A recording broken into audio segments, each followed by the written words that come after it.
Assalamualaikum Abu. Beredar di media sosial tentang sebuah hadis yang menyatakan lafai hadis ji. Barang siapa selama hidupnya pernah meninggalkan sholat tetapi tidak dapat menghitung jumlahnya, maka sholatlah di hari Jumat terakhir pada bulan Ramadan sebanyak 4 rakaat dengan 1 kali tasyahud. Tiap rakaat membaca 1 Fatihah kemudian surat Al-Qadri 15 kali. Benarkah hal demikian Abu? Mia kagak pegah hadi anda jid kun.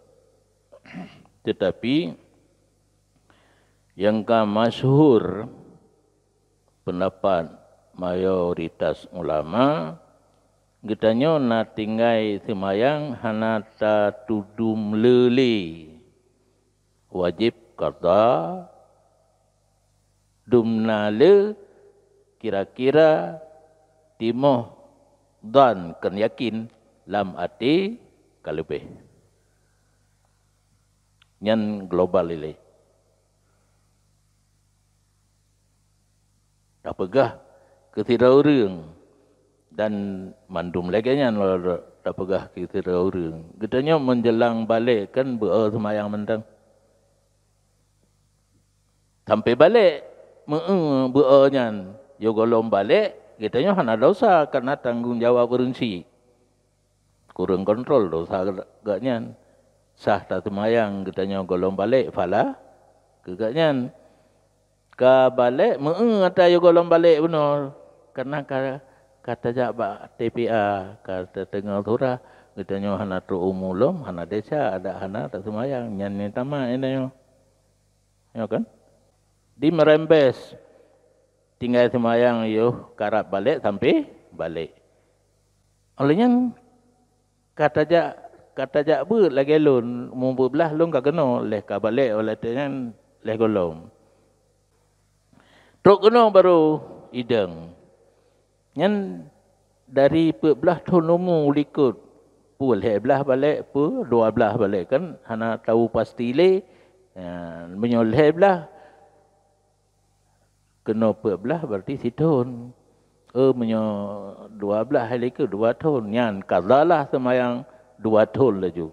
Yang meyakinkan ka abe. Karena antara situn dengan 2 tahun benar. Hana ideng kan hana sama sekali. Tubuh biasa hana tak beda kecuali rumah tak kita polia tu kemudian ada kelaba pesantren. Jadi baru ideng teruk udayah semayang. Kaummu 15 tahun.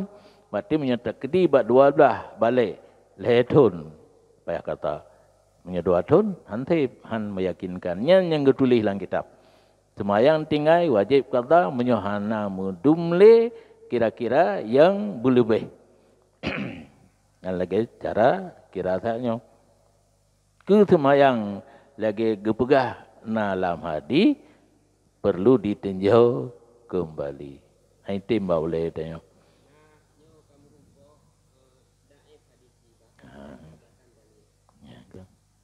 Nyan urang yang peik dah usah. Urang peik kan. Termasuk draw na sambung kenal galak lah tu. Bakalan jadi hadis lah dan bahkan pujung anjir cok tadi.